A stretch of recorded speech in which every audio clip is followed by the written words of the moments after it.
ನಮಸ್ಕಾರ, ಎನ್ಸಿಐ ನ್ಯೂಸ್ಗೆ ಸ್ವಾಗತ. ನಾನು ನಿಮ್ಮ PH ನಾಯ್ಕೋಡಿ. ಬಳ್ಳಾರಿಯ ಪತ್ರಿಕಾ ಭವನದಲ್ಲಿ ಇಂದು ರಾಜ್ಯ ಮಾಹಿತಿ ಹಕ್ಕು ಮತ್ತು ಸಾಮಾಜಿಕ ಕಾರ್ಯಕರ್ತರ ವೇದಿಕೆ ವತಿಯಿಂದ ಪತ್ರಿಕಾಗೋಷ್ಠಿ ನಡೆಸಲಾಯಿತು. ಈ ಗೋಷ್ಠಿಯಲ್ಲಿ ಮಾಹಿತಿ ಹಕ್ಕು ಕಾರ್ಯಕರ್ತರ ವಿರುದ್ಧ ಹೇಳಿಕೆ ನೀಡುತ್ತಿರುವ ರಾಜಕಾರಣಿಗಳು ಮತ್ತು ಜನಪ್ರತಿನಿಧಿಗಳು ತಮ್ಮ ಹೇಳಿಕೆಗಳಿಂದ ಮಾಹಿತಿ ಹಕ್ಕು ಕಾರ್ಯಕರ್ತರ ಬಗ್ಗೆ ಜನಸಾಮಾನ್ಯರಲ್ಲಿ ಮತ್ತು ಅಧಿಕಾರಿಗಳಲ್ಲಿ ಮಾಹಿತಿ ಹಕ್ಕು ಕಾರ್ಯಕರ್ತರು ಎಂದರೆ ಕೆಟ್ಟ ಭಾವನೆ ಮಾಡುತ್ತಿದೆ ಮತ್ತು ಕೆಲವೊಂದು ಕಡೆ ಮಾಹಿತಿ ಹಕ್ಕು ಕಾರ್ಯಕರ್ತರ ಮೇಲೆ ಹಲ್ಲೆಯಾಗುತ್ತಿದೆ. ಹೀಗಾಗಿ ಅಸಂಬದ್ಧ ಹೇಳಿಕೆ ನೀಡದಂತೆ ರಾಜಕಾರಣಿಗಳಿಗೆ ಮತ್ತು ಅಧಿಕಾರಿಗಳಿಗೆ ಎಚ್ಚರಿಕೆ ನೀಡಲಾಯಿತು.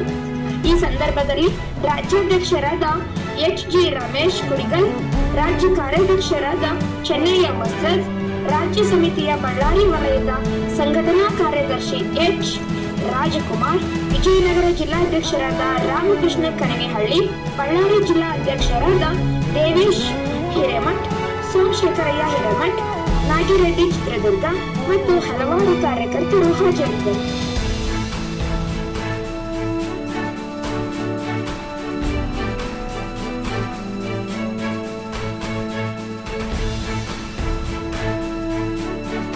ಉದ್ದೇಶ ಅಲ್ಲ.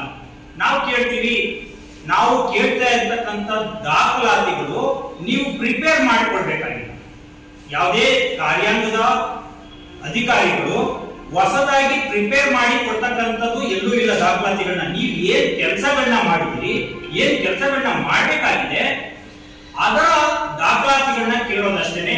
ಇದು ಮಾಹಿತಿ ಹಕ್ಕು ಕಾಯ್ದೆಯಲ್ಲಿ ಜಾರಿಗೆ ತಂದಿರ್ತಕ್ಕಂಥ ದಾಖಲಾತಿಗಳನ್ನ ಪಡ್ಕೊಳ್ಳುವಂಥದ್ದು ಅಷ್ಟೇನೆ ಮಾಹಿತಿ ಹಕ್ಕು ಕಾರ್ಯಕರ್ತರಿಗೆ ಇರ್ತಕ್ಕಂಥದ್ದು. ಆಮೇಲೆ ನಮ್ಮ ಆ ಅಧಿಕಾರಿಗಳ ಹೇಳಿಕೆ ಮೇಲೆ ನಮ್ಮ ಶಾಸಕರು ಕೂಡ ಭರತ್ ರೆಡ್ಡಿ ಅವರು ಇತ್ತೀಚಿನ ಒಂದು KDP ಸಭೆಯಲ್ಲಿ ಒಂದು ಹೇಳಿಕೆಯನ್ನು ಕೊಟ್ಟಿರ್ತಕ್ಕಂಥದ್ದು, ಅದು ಹೇಳಿಕೆ ಮಾತಿನಿಂದ ಕೊಡ್ತಕ್ಕಂಥದ್ದು ಅದು ಒಳ್ಳೆಯ ಬೆಳವಣಿಗೆ ಅಲ್ಲ. ಬಳ್ಳಾರಿ ಸಿಟಿ MLA ಅವರು ಕೊಟ್ಟಿರ್ತಕ್ಕಂಥದ್ದು ಒಂದು ಪತ್ರಿಕೆಯಲ್ಲಿ ಬಂದಿರತಕ್ಕಂಥದ್ದು ಒಂದು ದಾಖಲಾತಿಯನ್ನು ನಾವು ನೋಡಿದಾಗ ಇತ್ತೀಚೆಗೆ 2013 ಮತ್ತು 2017ರಲ್ಲಿ ಕೇಂದ್ರ ಸರ್ಕಾರವನ್ನು ಒಂದು ಸುತ್ತೋಲೆಯನ್ನು ಹೊರಡಿಸಿದೆ. ಮಾಹಿತಿ ಹಕ್ಕು ಕಾರ್ಯಕರ್ತರನ್ನ ರಕ್ಷಣೆ ಮಾಡಬೇಕು. ಆದ್ರೂ ಕೂಡ ಆದ್ಮೇಲೂ ಕೂಡ ಅಲ್ಲಿಂದ ಈಚೆಗೆ ಅನೇಕ RTI ಕಾರ್ಯಕರ್ತರುಗಳು ಹಲ್ಲೆಗಳಾಗಿದೆ ಮತ್ತೆ ಸುಳ್ಳು ಕೇಸುಗಳು ಆಗಿದೆ. ಸಾಮಾಜಿಕ ಹೋರಾಟಗಾರರು ಈಚೆಗೆ ಕೇಳಿ ಬರ್ತಾ ಇರ್ತಕ್ಕಂಥದ್ದು. ನನ್ನ ಹೆಸರು HG ರಮೇಶ್ ಕುಡಿಗಲ್.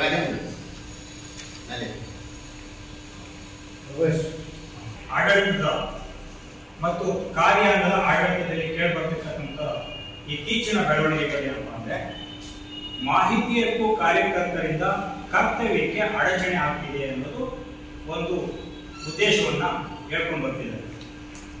ಯಾವ ರೀತಿಯಲ್ಲಿ ಕರ್ತವ್ಯಕ್ಕೆ ಅಡಚಣೆ ಆಗ್ತಾ ಇದೆ ಅಂತ ಅನ್ನೋದ್ರ ಬಗ್ಗೆ ಯಾರು ಕೂಡ ಸ್ಪಷ್ಟವಾಗಿ ಹೇಳ್ತಿಲ್ಲ.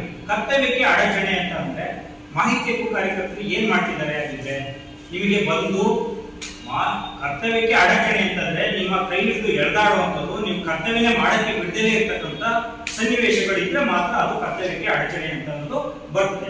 ಆ ರೀತಿಯಾದಂತ ಏನಿಲ್ಲ. ಈಗ ಒಬ್ಬರು ಮಾಹಿತಿ ಹಕ್ಕು ಕಾರ್ಯಕರ್ತರು ಮಾಹಿತಿಗಾಗಿ ಅರ್ಜಿ ಹಾಕ್ತಾರೆ. ಅರ್ಜಿ ಹಾಕೋದ್ರಿಂದ ನಿಮ್ಗೆ ಕರ್ತವ್ಯಕ್ಕೆ ಅಡಚಣೆ ಹೇಗಾಗುತ್ತೆ? ಇದು ನಮ್ಮ ಪ್ರಶ್ನೆ. ನಾವು ಕೇಳ್ತಕ್ಕಂಥದ್ದು ಏನು ಅದು ಇದರಿಂದ ನಾವು ದಾಖಲೆಗಳನ್ನ ಕ್ರಿಯೇಟ್ ಮಾಡಿ ಕೊಡ್ಬೇಕು. ಹಾಗಾಗಿ ನಮ್ಗೆ ಇದೇ